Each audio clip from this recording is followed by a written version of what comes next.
Welcome to புட்டூஸ் சமையல்.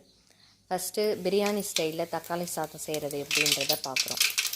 எண்ணெய் ஊற்றிக்கிட்டு கொஞ்சோண்டு நெய் ஆட் பண்ணிவிட்டு கடுகு, அதுக்கடுத்து கடுகு பொரிக்கிட்டுன்னு சொல்லிவிட்டு அன்னாச்சிப்பூ, லவங்கம், அதுக்கடுத்து பட்டை, பிரியாணி இலை இதை போட்டு கொஞ்சம் லைட்டாக வதக்கி விட்டுட்டு அதுக்கப்புறமா வெங்காயம், பச்சை மிளகாய், பூண்டு இதை நல்லா கொஞ்சம் பொன்னிறமாக ஆகிற வரைக்கும் நல்லா கொஞ்சம் வதக்கி விட்டுருங்க.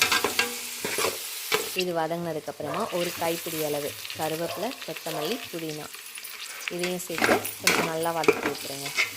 இது வதங்கின உடனே கொஞ்சோண்டு இஞ்சி பூண்டு பேஸ்ட் தேவையான அளவு ஒரு 2 ஸ்பூன் அளவு கூட எடுத்துக்கோங்க. எடுத்துகிட்டு அதையும் போட்டு நல்லா வதக்கி விட்டுருங்க. அது நல்லா வதங்கின உடனேயே அந்த கொஞ்சம் பச்சை வாசனை போன உடனேயே நீங்கள் தக்காளி ஆட் பண்ணிக்கலாம். தக்காளி நான் கொஞ்சம் அரைச்சும் வச்சுருக்கேன் பேஸ்ட்டாக. தக்காளியும் கொஞ்சம் கட் பண்ணியும் ஆட் பண்ணியிருக்கேன். தக்காளி நல்லா வதங்கணும் அப்படின்றதுக்காக கொஞ்சோண்டு உப்பு ஆட் பண்ணிக்கிறேன்.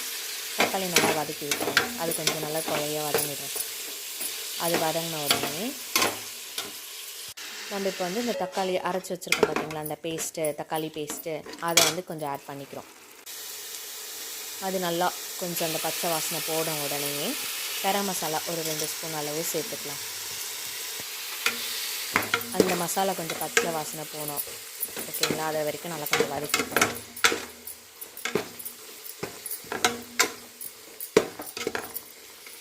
நல்லா வதங்கின உடனே மிளகாய்த்தூள் தேவையான அளவு காரத்துக்கு ஏற்ற மாதிரி போட்டுட்டு அதுக்கடுத்து தண்ணி உங்களுக்கு எவ்வளோ தேவையோ, அரிசி எவ்வளோ எடுத்துருக்கீங்களோ அதுக்கு ஈக்குவலாக தண்ணி கொஞ்சம் எடுத்துக்கோங்க.